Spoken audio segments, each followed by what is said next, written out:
G'day, I'm D-Mac from NBA Fantasy Bible, and along with me is Kayla Fonte, and together we're Between Two Hoops. Kayla, how are you? I'm doing well. How are you? Really well. It's been a while. It's been a couple of weeks Mhm. since we last caught up. A lot's happened. It's been a massive week in the NBA, massive fortnight, to be honest. I think the last time we caught up, we hadn't yet reached All-Star Weekend, but yeah, Mhm. what are your thoughts? Yeah, it was just really interesting 2 weeks and kind of boring. Like it kind of feels like there's just like a hole in your life. Yeah. I guess coming up to playoffs in terms of fantasy, I think that's pretty exciting. It's not too far off of playoffs in real life NBA either, but a lot to discuss. But shall we get into our review? Let's do it. All right, guys, we know the format here. We're going straight into our ads and holds. I think this is probably going to serve you the best moving into our, I guess, playoff mode. We're getting to the nitty gritty of the season. But let's take us through some of the ads, but also some of our holds, but as well as our watch list as well. So just guys to keep an eye on, but not a huge amount of ads that we haven't discussed previously. So we'll just go through Amen Thompson and Asar Thompson. Both of these guys must be added. I know a lot of these guys have been added prior to All-Star break, but I know particularly with Amen, there was some discussions around his impact being diminished. Oh, sorry, his value being diminished once Fred VanVleet returns. But I think he's actually retained some value post All-Star break. Kayla, thoughts? Yeah, I would say the same. And I even released a post too saying that, oh, his upside is probably going to be a little bit more limited in that bench role, as we've seen before too. So it was a logical thought to assume, but he hasn't been restrained. He's still giving you good quality numbers. So I would say he's a hold for right now at an ad. Absolutely. And if anything, it's been Jalen Green that's been limited. So they're Yeah. not playing him big minutes. They've seen what Aman can do. We know his pedigree, just like his brother, defensive maestro, but also has some upside on the offensive end as well. But Amen looks awesome. So, yeah, definitely an ad, if not already a hold, if you did hold him before All-Star break. But he looks exciting. But Mhm. Asar had a disappointing game last night against the Magic, but I still think he's a hold. Yeah, I would say the same thing. As long as he has that starting role, there's a lot of potential for him. And they're still working out the minutes, the rotation. We saw Grimes return. So there's a few things that we have to watch out for, but for now, he's a hold. Yeah, he had some foul trouble as well in that game against Yeah. the Magic as well. So keep that in mind as well. I know he's been heavily dropped overnight, which is somewhat disappointing and surprising, but I guess we shall see how that plays out. Keontae George, another very popular ad prior to All-Star break, but he's just maintained his value after All-Star break. Yeah, and he also has that permanent starting role, which really benefits him. And we've seen him flourish in that role before. So I think we can expect pretty much the same from him throughout the rest of the season. Yeah, I agree. Next one's Andrew Nembhard. Now, we haven't been that high on him just because he's sort of been the backup to Halliburton. TJ McConnell's been that guy as well. But I guess now that Aaron Neesmith is out of the team and not sure if that's going to be a longer term thing, Andrew Nembhard's been starting and he's been putting up some fantastic numbers. Yeah, he's also getting those minutes too. He's I think playing about 30 per night, and in that role, he's been great. So for now, I'd say yeah, add and hold on to. Just watch out with obviously Neesmith's injury and when he returns. Yeah, and the Pacers do have a nice schedule in week 18, which we'll go through shortly. So that's someone to look out for as well. Just some watch list or streaming guys as well. Duncan Robinson. We don't know what's going to happen with some potential suspensions. Not sure if Jimmy Butler will be suspended, but Tyler Hero also left the game early with what looked to be an injury, but he, I believe, is questionable for the next game. But I think Duncan Robinson, whilst Terry Rozier is also sidelined, I think he's a nice stream for now. Yeah, I would agree with that too, and I think he's one of the more reliable Heat players to stream when he has that bigger role. Yeah, we've talked about Jaime Jaquez before, but I think Duncan Robinson is the preferred option over Yeah. Jaime. But yeah, let's see how that plays out. And actually, we'll see if there are any suspensions, apart from Thomas Bryant, who's not in the rotation anyway. But that was a little bit interesting, that fracas there. I've got DeAndre Hunter there.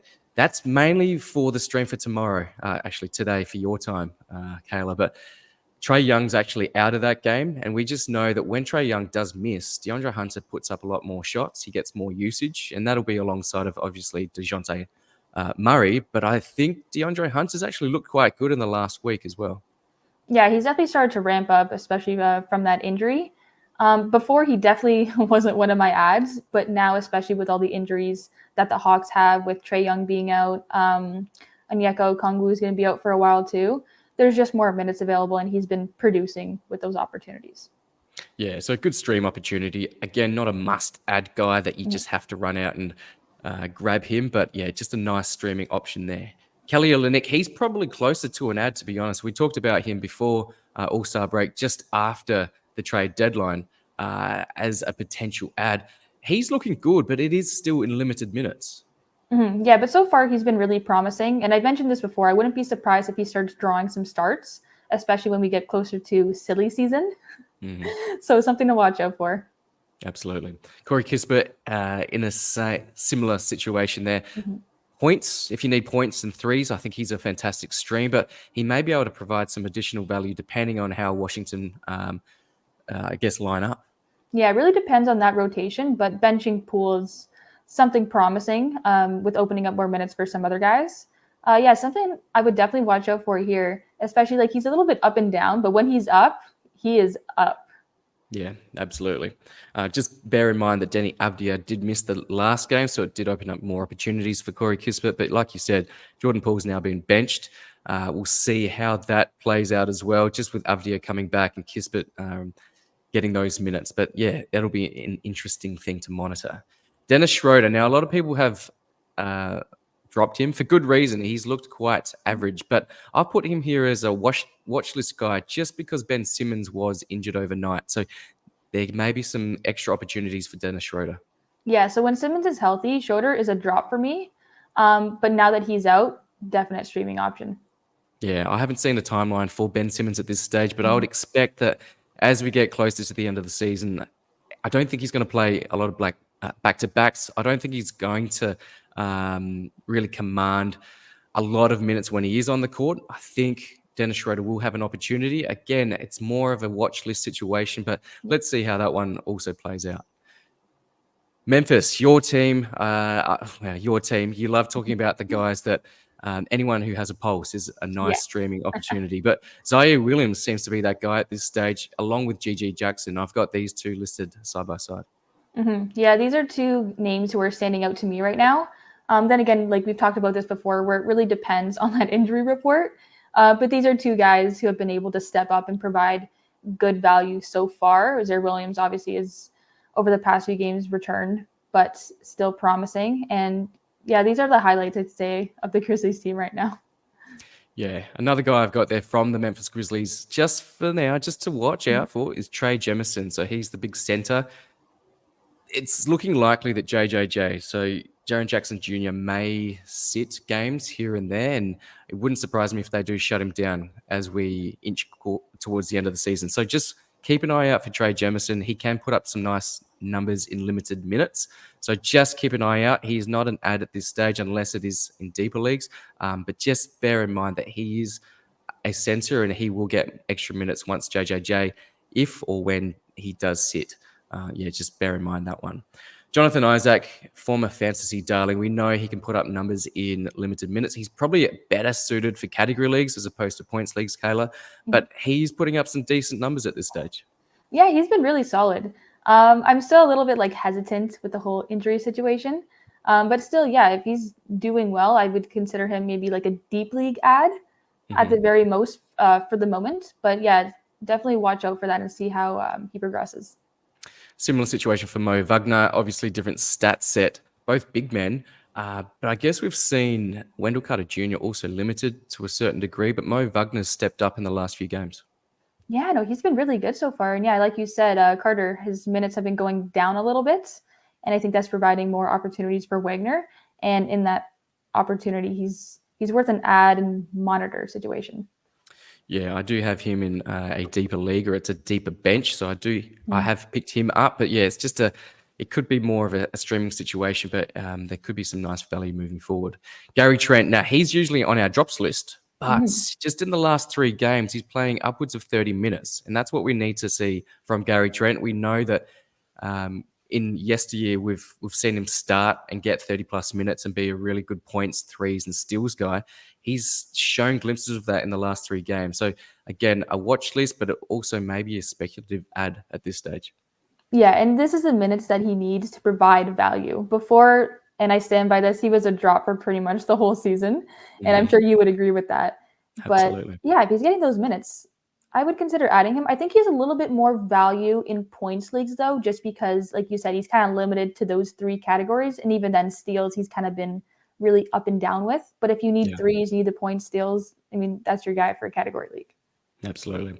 Now, the last guy on the watch list is Taylor Hendricks. So he started the last game ahead of Walker Kessler, which was somewhat of Mhm. a surprise because Walker Kessler's been putting up some really nice numbers since the trade deadline. But Taylor Hendricks moved into the starting lineup and he looked pretty good. He only played, I think, 26 minutes, but he did look good in those limited minutes.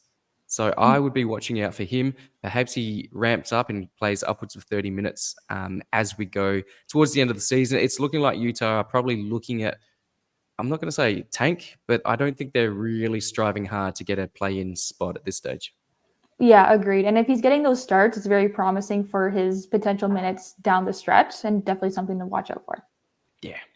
Now, just some holds, and I do get a lot of questions on Twitter about some of these guys. And yes, they're up and down. I guess that is why they're not the elite of the elite. They're not necessarily top 40, top 50 guys. They are going to be inconsistent at times, but I still think these guys are worthy of a roster spot in standard leagues. Paul Reed is, of course, the first guy, and a lot of people have dropped him. At the drop of a hat, he'll play one quieter game and then they'll just have an excuse to drop him. But then you'll see that he'll come out with I think the other day it was an 8 and 12 plus 3 blocks type of game. And that's something that we should expect down the stretch. And I think he's a solid hold. Yeah, I would say so too, especially when he has that opportunity to remain in the starting lineup, play some solid minutes. As long as Embiid's out, it just makes sense to have him, and you kind of just have to ride it out for those down games. Yeah, and temper your expectations. He's not going to get you 20 points a game. He's not going to get you 5 steals. He's not going to get you all those assists. But what he is going to get you is solid rebounds, good field goal percentage, good blocks as well. So, yeah, just understand his limitations, but I still think he's a very solid guy. Kevin Herter, we've seen him on our ads, but also on our drops list. For now, he's a hold. I think he's putting up some okay numbers. He's probably more of a stream guy at this stage, but just in the last few games, he has looked solid. Yeah, and there's a lot of guys on the Kings who are like this, but when they're hot, you have to pick them up, stream them, and then when they cool off, that's when it's time to drop. Exactly right. I think Malik Monk is a similar guy. Less so for Harrison Barnes. He will appear on our drops list. I'm pretty Mhm. confident that he will coming up next. Buddy Hield. So I was banging on about his value post trade deadline. Obviously, he moved to the 76ers, opened up some opportunity. Since then, some other guys have been brought back. So D'Anthony Melton has come back from injury. The 76ers have also acquired Kyle Lowry, former Raptors superstar. And of course, Nick Batum has returned to the starting, to the starting lineup. Also have campaign as well. So there's a lot of depth there and a lot of guys that can facilitate. He was showing out with obviously his triples, but some nice facilitation for the 76ers.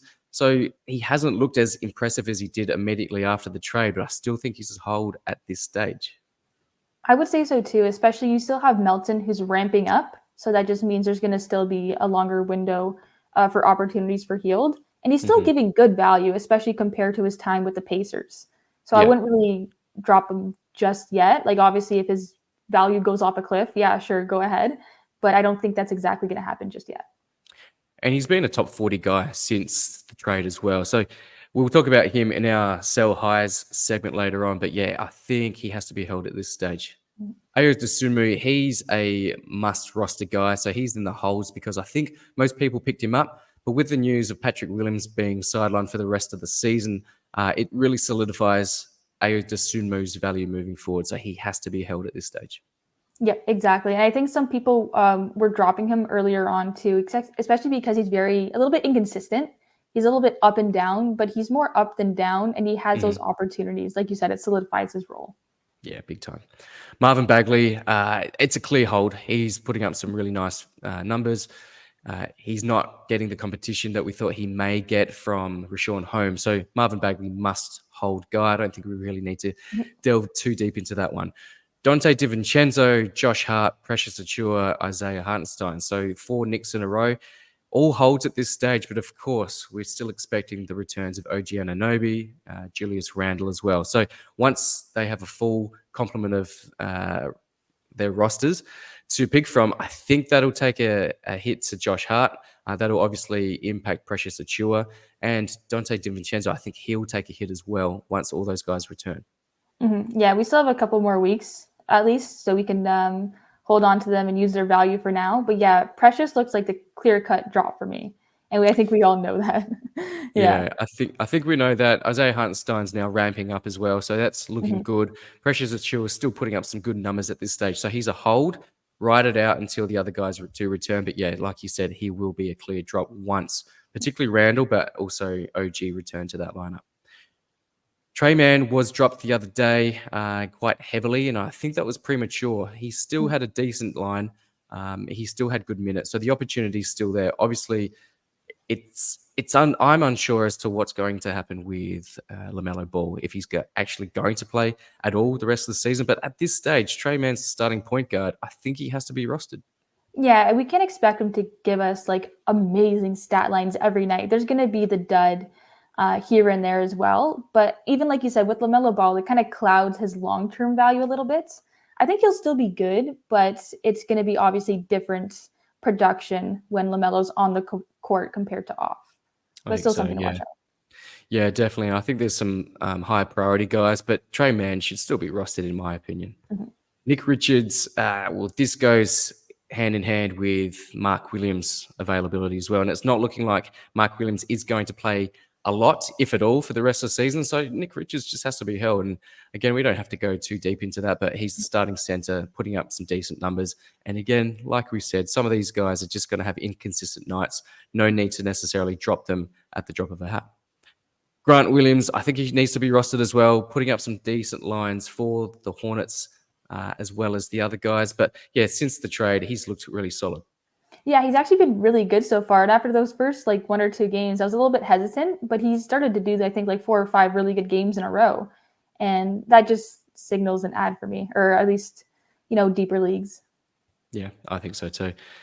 Jeremy Sohan and Trey Jones. So the Spurs guys, Sohan's actually been really good quite recently, but I know he was being dropped a lot before just the current run of games. He's come back after the All-Star break. He's looked refreshed. He looks really good at the moment, but yeah, he's a clear hold for me. Yeah, same here. He was looking like a drop before, and I know a lot of people were saying to hold him. It's hard to hold someone for that long, though, and he's not someone who would be taken off the waivers really fast. So I don't think it was a bad move, but now that he's hot, you got to add him. Got to add him, yeah. And I think Trey Jones, again, he's still starting at point guard. I think he's still a solid play for now. It doesn't look like Jeremy Sohan's going to start at point guard, so I think Trey Jones also needs to be rostered. And finally, Simone Fontecchio of the Detroit Pistons.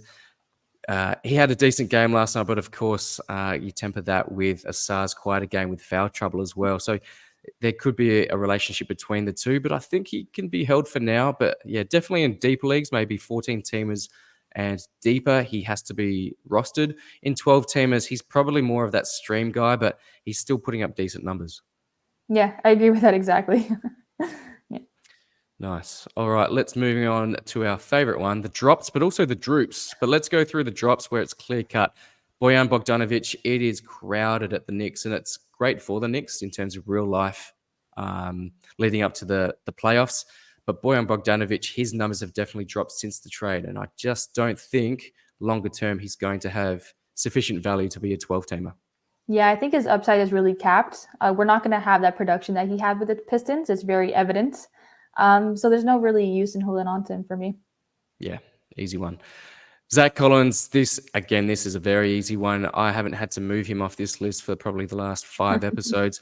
He's not starting. He's Wemby's backup. Wemby's not missing back-to-back. So for me, unless Wemby does get injured, or they just go full tank mode after, of course, he gets the 65 games to become Rookie of the Year, Zach Collins is not worthy of a roster in standard leagues. Thoughts on that, Kayla? Agreed, especially when he's in that bench role. His upside, his minutes, production, it's all capped, and it's clearly not enough to justify a roster spot. Yep, agreed. Harrison Barnes, like I said, yep, he would be on this list, and there he is. Doesn't need to be held at all. Clear drop for me. Yeah, he does get hot occasionally. You may regret going, oh man, I wish I had him for this game. But those, he may put up one game and then put up 5 really mediocre or stinker type games. So yeah, I wouldn't worry about those occasional games that he does get hot. So easy drop for me. Karis LeVert, he has some value, but he had value while Donovan Mitchell missed the last couple of games. He also had value prior to that when Darius Garland was sidelined. But when everyone is back, I just don't think there's enough there for Karis LeVert. Yeah, for me, he's more of just a streaming option that I consider. I agree. And probably more suited for points Yeah. over categories at this stage because we know his limitations with his efficiency for category leagues. But yeah, more a streamer for me.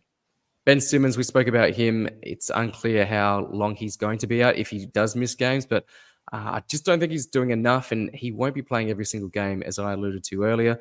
So for me, he's a drop. Yeah, he's had some solid games here and there, but it kind of goes back to Harrison Barnes, where if you're going to get a lot of bad games in a row and then that one good game, you can't hold on to someone like that, especially when we're approaching the playoffs. Yeah, I agree.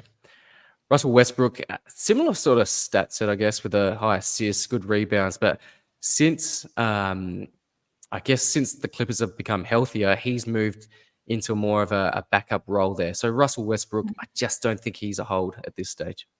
Yeah, there's just not enough value in minutes right now. He had that good ad while he was in the starting lineup, but now it's just, and he's very inconsistent too. Like he'll pop off one game and then the rest are just.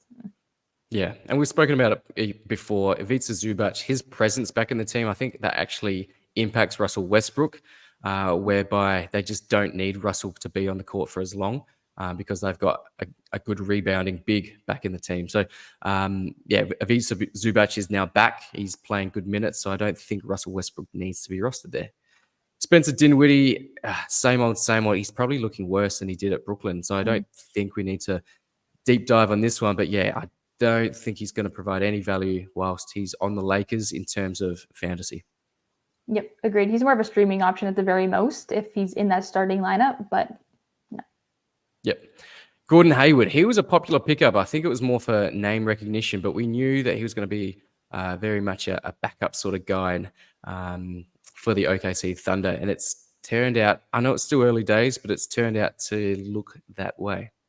Mm-hmm. Yeah, I think if anything, like at the most, you should just monitor the situation and what happens with that starting lineup. But we're still a ways away from any changes happening, I would say. Yeah. I think for real life, it's a great ad by the Thunder. I think he's fantastic for that team. He's got that veteran presence as well, but it does impact his value as well from what he was doing whilst he was at the Hornets. But it also has that impact on Josh Giddey, which we'll get to shortly. Markelle Fultz, I just can't trust him. He's missing too many games. We know of his upside, but I just can't trust him. And as we approach the playoffs in fantasy, I just don't need to roster him. Yeah, I agree with that. You really want to maximize your games right now, and you can't have someone injury prone like Fultz taking up a roster spot on your team. Yeah, and they're really looking after him, which is fair. They probably see him in their future, but at this stage, I don't think he's going to be playing enough for you to worry about him too much. I've got 2 Timberwolves there, Naz Reid and Jaden McDaniels. You could probably throw in someone like Kyle Anderson as well. So they're really nice, particularly Naz Reid and Kyle Anderson. Good backup guys, particularly if one of Gobert or Cat sit. I just don't think they're doing enough to be must roster guys in standard leagues. Yeah, I think they're only valuable just as, like you said, streaming options. And Jaden McDaniels, fantastic real life defender, but it just doesn't translate to fantasy. So a lot of people over the last couple of years have just thought it's going to translate. It just hasn't for whatever reason. So yeah, he doesn't need to be rostered. And finally, Tim Hardaway Jr., the guys at the Mavericks are healthy. So Luka's healthy, Kyrie's healthy, and that really relegates Tim Hardaway's impact there. Yeah, exactly. It's very crowded too, especially with all the additions they brought in at the trade deadline. So it's not enough for a roster spot. Yeah, and you get someone like PJ Washington. He can shoot the 3-ball as well. So that takes away from some of the value of Tim Hardaway. Now, our droops, we coined this a couple of weeks ago. Droops are guys that are heading towards a drop, not necessarily a drop at this stage, maybe depending on your roster construction, but it could be a drop in future weeks. Now, we've got there 2 centers for the Mavericks, Daniel Gafford and Derek Lively. I think they should be held at this stage, but they are eating into each other's value. Yeah, it really capped both of them this move, which was disappointing because Gafford was really good with Washington. But now, like we said, if they're going to be splitting the minutes, it just caps both of their value. Yeah, my preference would be to hold Daniel Gafford over Derek Lively if I had Yeah. to pick the two, because we can see that Gafford still has good value in limited minutes. So it wouldn't surprise me that he'll remain as a hold. But for now, yeah, it's just looking like they are eating into each other's value right now. But let's just monitor this situation. Their teammate as well at the 4 is PJ Washington, aforementioned PJ Washington. I just don't think he's doing enough, and it's hard just to get any usage alongside of the likes of Luca and Kyrie, as we said, even Tim Hardaway to a lesser extent. Yeah, exactly. And even with the Hornets too, like he was very up and down, but he was coming off the bench in that role too. But yeah, he's not a must roster guy for me. Yep. We spoke about Josh Giddey earlier, just with the relationship with Gordon Hayward and how that could eat into his playing time. You could argue that Josh Giddey's a drop. And again, this may come down to your roster construction for a category league, or even if you think there's higher upside with someone else in a points league. But Josh Giddey's probably heading towards a drop, if not already. Yeah, and I think, like you said before, with Hayward now, his value is only going to decline. It's not going to get better. And even before then, too, he was already looking like a drop. Yeah. He's really dropped off this season. Absolutely. Cam Johnson, this is another interesting one. So he's probably closer to a drop than not, but I guess with Ben Simmons, I know they don't play the same position, but I guess there's just more opportunity for Cam Johnson to show out, get some extra minutes as well. But yeah, he's been extremely disappointing. I know a lot of people had thoughts that he could be a top 50 type of player in category leagues. It hasn't worked out that way at all. Yeah, you know what? I drafted him with my very last pick, and I still regret it, to be honest with you, Right. even with that last pick. But like you Yeah. said, there could be a little bit more minutes and opportunities available with Simmons out. But I just don't know how well he would produce, even with those extended opportunities. Yeah, agreed there. Jalen Green, we spoke about this just with the ascension of Amen Thompson. It's looking like Jalen Green's being deprioritized, which is interesting because it wasn't too long before All-Star break where Jalen Green he was on an absolute tear. Mm-hmm. That was without Fred VanVleet. I guess Amen Thompson was sort of finding his feet, but it's looking like Jalen Green could be heading towards drop territory, particularly in category leagues. Yeah, I was just about to say he has a little bit more value in a points league, Mm-hmm. but in a shallower league, probably not a must roster guy. Yeah, yeah. But again, this could flip quite easily. Mhm. Maybe Udoka just finds a way to just pump minutes into Jalen Green. But at this stage, the way that it's trending, it's looking like he could be headed towards a drop. Keldon Johnson, again, this is borderline. It's probably more one for streaming if you need those points. But Keldon Johnson, in my opinion, doesn't need to be rostered, particularly again in category leagues. Yeah, I agree with that. But even in points leagues too, he's very inconsistent with his outputs, and Mm. it's hard to hold on to someone like that. Yeah, I guess with Wembanyama just taking over the last Mhm. month or so, high usage for this big man, just this phenom, I guess that just leaves less opportunity for the likes of Keldon Johnson to put up shots and get some value from a fantasy sense. Santi Aldama, again, the mess that is Memphis Grizzlies, he's just not showing out. We thought he would have that opportunity, but it hasn't looked that way. Yeah, I think at the very most he would be a stream option for me. Yeah. D'Anthony Melton, we spoke about him at the 76ers.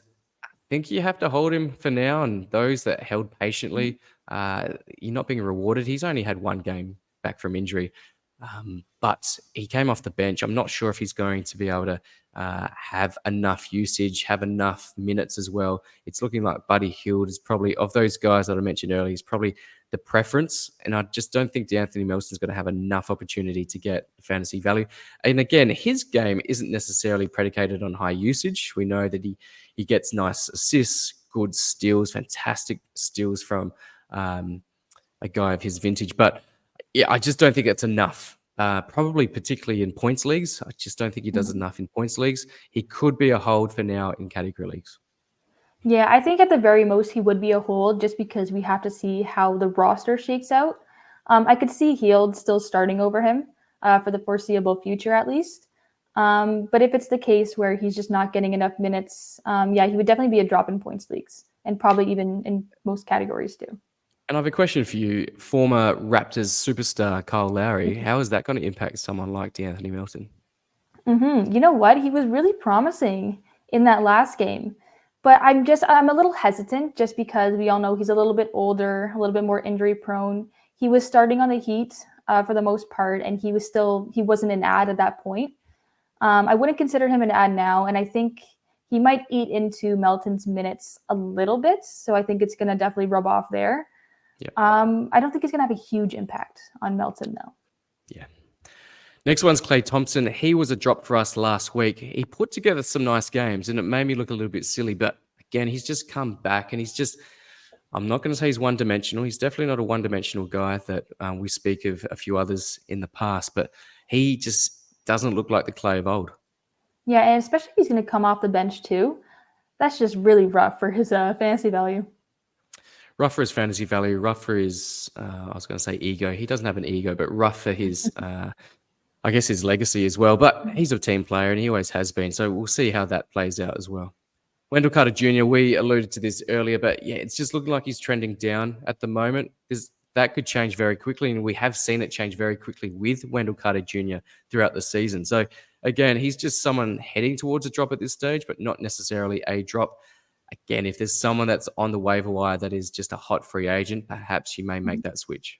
Yeah, and I've always been hesitant on Carter too. He's someone I draft for some reason almost in every league. I don't know why.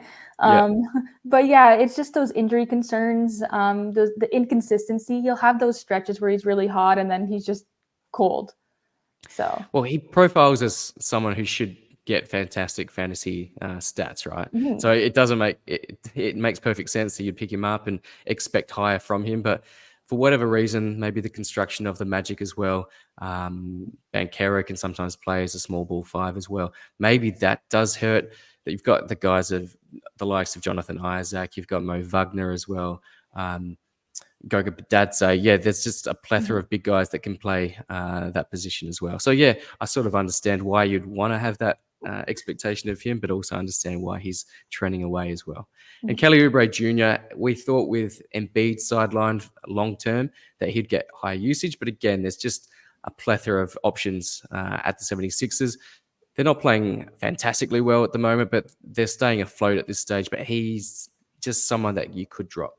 Yeah, his projection just hasn't been there, just like we expected. But yeah, droppable. Yeah, droppable for me too. All right, moving on to our next segment, injury updates. We'll just fly through these pretty quickly. I think most people are aware of a lot of these, but we've got them in order of when we think the guys may return to action. So starting with Chris Middleton, I think he's day-to-day. It should be a less than 1 week absence. Ankle sprain there, but I'd expect he does return in week 18. So just keep an eye on that. Trae Young's going to miss today's. I keep thinking of my time zone, but today's game for you guys in North America. But yeah, he's going to miss that. I would expect that he would return the game after, but who knows what's happening. We're not really sure of the dynamics at the Hawks, but yeah, you hear little rumors about Trae Young. So just keep an eye on that one. Well, let's monitor that one. And that's why later on we'll talk about another buy low opportunity, and that's DeJounte Murray. But yeah, just keep an eye out for Trae Young. Bradley Beal, hamstring tightness. This guy's always injured, but it's looking like this is short term, which is good for Phoenix. They need to get some momentum going into the playoffs. They're looking just mid at the moment. They don't look like true contenders. But if they can get Bradley Beal up and firing and healthy, I think that goes a long way for their credentials to become a champion this season. Mm-hmm. CJ McCollum, this is a recent injury, so he's going to miss today's game. You would think that would open up some opportunity just for some other players. But yeah, they're facing some possible suspensions as well. But just keep an eye out. Yep. Exactly. But yeah, just keep an eye out for CJ McCollum. He's been really good this season. Yeah, it should be a short-term absence for him. Chris Paul, it seemed like he's been sidelined forever, but it's looking like he's going to return hopefully in the next week from his fractured hand, which is a boost to the Warriors. Again, like it was at the start of the season, we're going to see how that dynamic plays out with himself, with Steph, even with Podziemski as well. We'll just see how that all plays out. But yeah, less than a week, I would expect for CP3. Isaiah Stewart, he's got one more game of his suspension to play out. That's of the 3-game suspension that was handed down by the NBA for that fracas in the tunnel. So, yeah, that'll probably have some effect on Asar Thompson. What do you think there when he does Yeah, return? I kind of want to see how that affects Asar Fontecchio as well. But, well, first off, Stewart is not a must roster guy or an ad. But if it's going to eat into those minutes, then it's definitely something to watch out for. I wouldn't just go ahead and drop Thompson, though. No, definitely a hold for now, and we'll see what happens when Stewart does return. LaMelo Ball, I've got big question marks. I just don't know. You hear that he's keen to come back. He's ramping up his activity during practice, but I don't know. It's the Hornets, so I just don't know if that 1 week timeline is actually going to be 1 week, or is that just going to be end of season. But again, we'll get those updates as they come day to day. Terry Rozier, I would expect that he's out for another week, maybe 2, maybe 3 games with that sprained knee. And as we said, that just increases the value for the likes of Duncan Robinson, Jaime Jaquez as well. Tyler Hero, I think he's questionable for today's game, so we'll see how that plays out. And he could be one that does pop off as well, particularly if it does turn out that Jimmy Butler does get suspended. I don't know if a suspension is worthy for Jimmy Butler, but I guess, you don't really want to see those. Well, maybe you do want to see those scenes on the court. It does. Yeah, well, it depends on your team, and it also depends on the type of person you are and the entertainment that you crave. But yeah, it was an interesting sort of fracas between the teams. But yeah, let's watch out to see how that all plays out with any suspensions and also Tyler Hero potentially playing in the next game. Malcolm Brogdon, this is an interesting one. We hear that he's probably going to miss another week, but is he actually going to miss a week with injury and then miss maybe the rest of the season just with the tanking of the team? Let's find out. Scoot Henderson missed the last game as well. So it's really up and down. There's some guys that are playing that I didn't expect to be playing. Shout out to DeAndre Ayton. But I just expect that it will be full tank mode very, very shortly. But let's see how that plays out with the likes of Brogdon, Jeremy Grant, DeAndre Ayton, etc. We spoke about OG and Julius Randle, so they're about a week, maybe 2 weeks away, but I would expect maybe about a week away with their respective injuries. Onyeka Okongwu, you spoke about this Kayla, which this is really disappointing because he was looking fantastic. He was starting whilst Clint Capella was sidelined as well. Yeah, I don't think you have to really hold on to him. He's not a priority for me, especially if there's like a hot waiver wire pickup. I would consider dropping Okongwu, depending though. Yeah, I think Okongwu is definitely one if you can hold for category leagues. But of course, that 2 to 3 time frame, that's 2 to 3 week time frame is an interesting one because a lot of fantasy playoffs start in the next 2 to 3 weeks. So if you have the ability to stash him in an IR, you do that because he will provide you value even coming off the bench behind Clint Capella. But if you don't have that IR, then I'm probably with you. I think I would be happy to move on because, yeah, it's crunch time.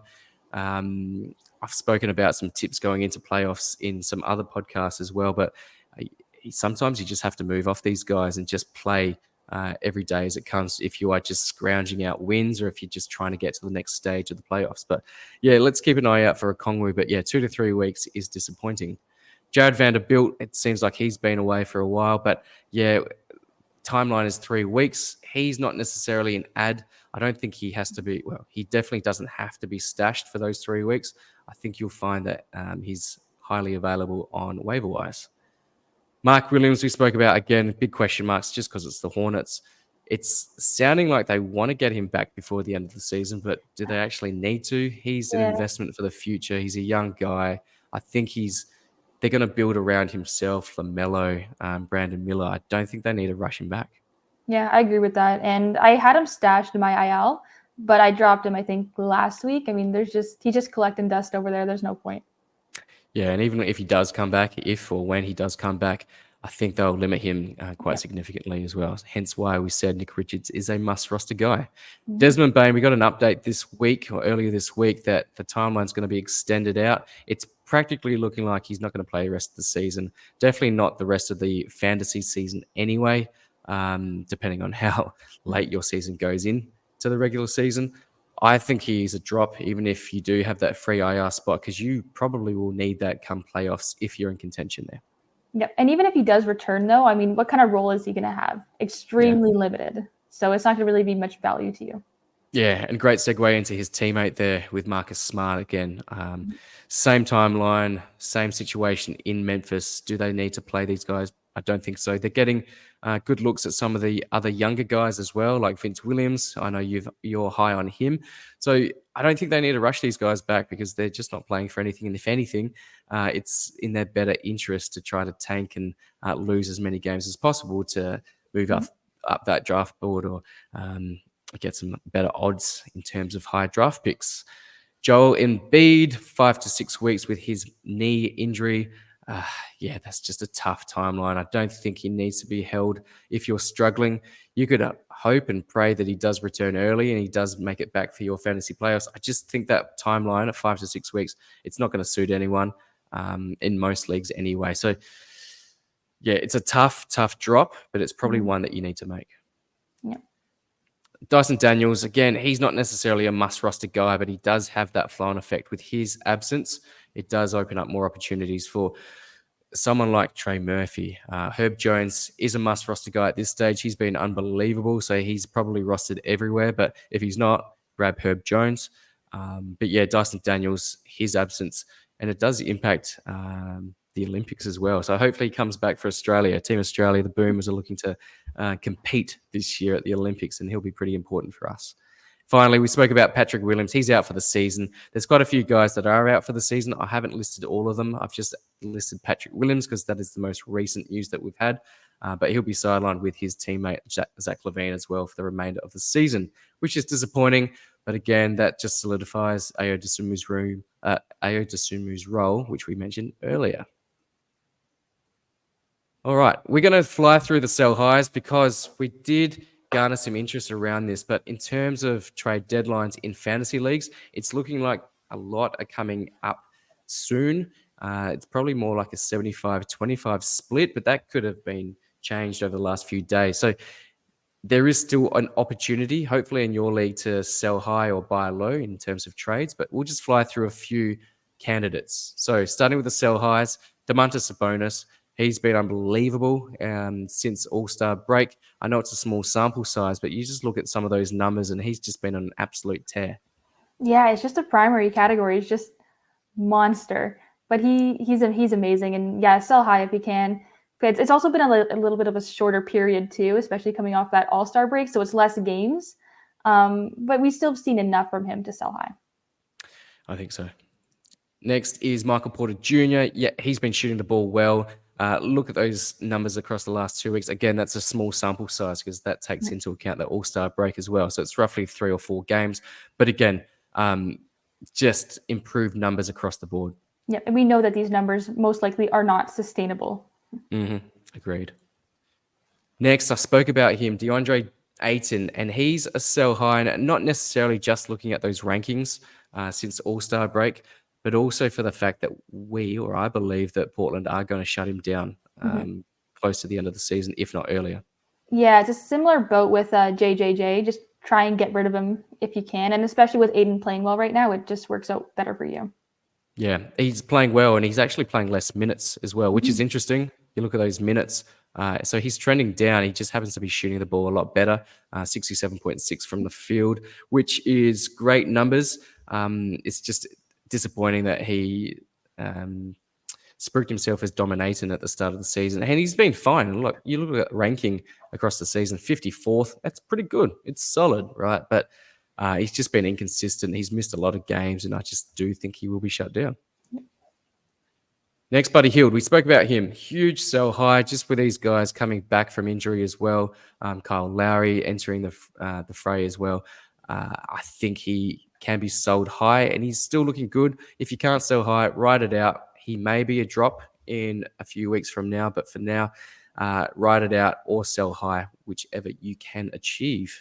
And the window's really closing right now too, especially with the players coming back like Melton. So that's your window. Yeah. Melton, Nick Batum, it definitely has impacted him. Precious Achiuwa, you may have a week left, possibly 2 weeks. We said that OG and Randall are coming back very, very shortly. So I'd be selling high. Otherwise, you're going to have a nice week or so, just those numbers, particularly in points leagues, because you don't have to deal with those horrific free throw percentages. If you're punting free throws in a category league, fantastic. Mhm. You're loving what he's given you over the last few weeks. Just elite and somewhat unexpected. I didn't see this from him, Mhm. but I guess last man standing. Yeah, he blindsided a lot of us, I would say. Yeah. And last one here, again, similar vein, Dante DiVincenzo. Yeah, and he's just been on an absolute tear. But look at those season numbers. That's really, really impressive for someone who probably wasn't at all drafted. Um, Mhm. but yeah, he's just had a very, very impressive season, and he's been one of the fan favorites in New York. Mhm. Yeah, the 3-pointers, the offensive numbers, just amazing. Exactly right. Now, on the other side of things, buy low opportunities, and this is where it gets very exciting. But Kevin Durant, buy low. You never would have thought this would have been the case, but just in the last 2 weeks, look at those numbers. Not a huge amount Mhm. of decrease in terms of overall value, but the one that really stands out is free throw percentage. And from a category league perspective, you can rely on him typically to be at 85 to 90%. He's actually 86% on the season, which is quite disappointing for his standards. But just in the last 2 weeks, 75.9 on high volume, 7.3 free throw attempts per game. That's killing your free throws right now. Mhm. And we haven't seen like a huge dip in points leagues, which is why he's probably a better buy low opportunity for cat leagues. Exactly right. Next is Paul George. Similar sort of issue here, but it's just his field goal percentage actually that's really dipped. So 39.3% in the last 2 weeks, which, yeah, you can get that with Paul George on occasion, hence why we've said it's a buy low. His free throw percentage has dipped slightly as well, but his overall output in terms of points has just been decreased recently. Mhm. Yeah, it's just the efficiency, the scoring. It's a dip right now. Most likely going to come back up very soon, though. I would say so. The other one that stands out is just reduced steals as well. And you Mhm. typically rely on him to get your steals. He's always been an elite steals guy, but yeah, only one per game. And I say only because that's still impressive, but only one per game since All Star break. But yeah, buy low opportunity for Paul George. Next one, Jalen Johnson. He is our man, but he's just been a little bit off in terms of his shooting over the last couple of weeks. But still very, very solid numbers. And you look at his ranking in points, it's actually improved. But so this is a buy low, but only for category leagues. Yeah. And I'm talking about that free throw percentage. That is a putrid 44.4% with 3 attempts per game. So yeah, that's, I won't say it's killed you because 3 is not unassailable to recover from, but yeah, it's definitely dipped his overall 9 cat value.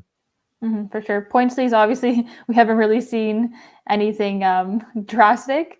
But yeah, because like free throws don't really matter as much in points leagues. It might cost you half a point, maybe a full point. But Yeah, yeah.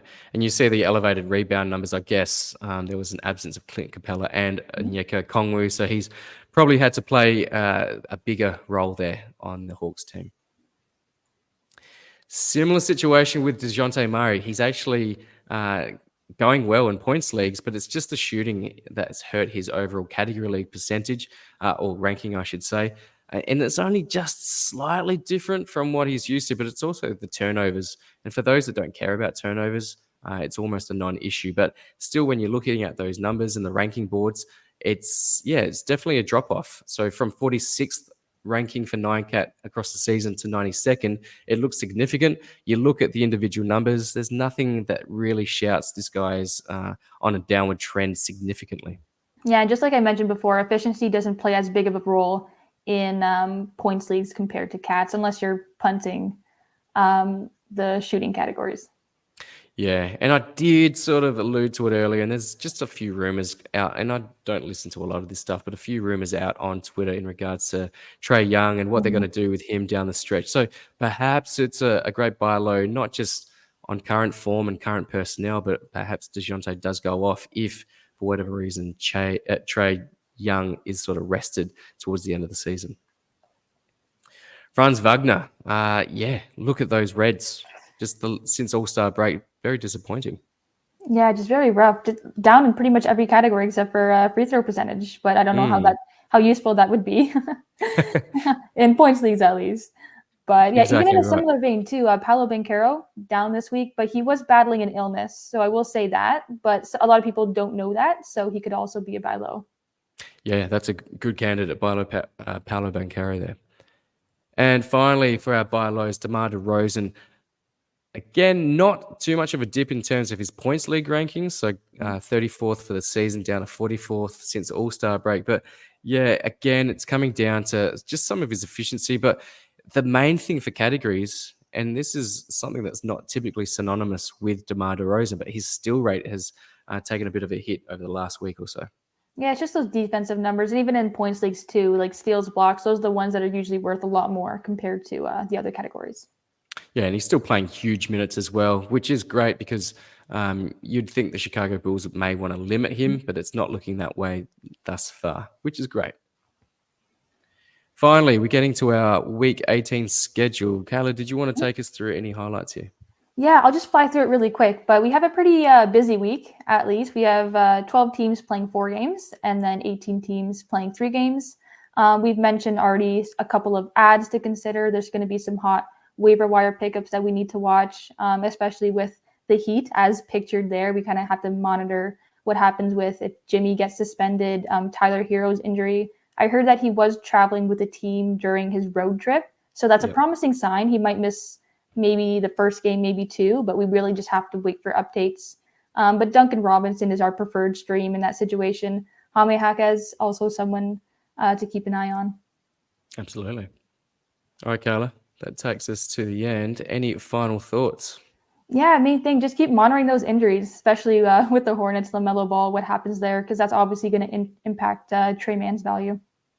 Yeah, and we're going to have some shows in the lead up to fantasy playoffs as well, just to remind you of some tips and tricks and things to keep mindful of as we approach the nitty gritty and the business end of the season. But of course, follow us, Kayla, at Kayla_Fonte. You're putting out a lot of post game notes, which is fantastic and very, very popular at this stage. Yes, I've been trying to do that every game, but it's just hard to, well, first it's hard to watch all of them, but I try to do like the most important teams that people are really watching right now. But I also have a fantasy tips article coming out for the fantasy trade deadline. I know some of them have already passed, but for those who are waiting for theirs to come up, check it out. Hopefully it'll come out today, tomorrow. Absolutely. And you can find me at NBA Fantasy Bible.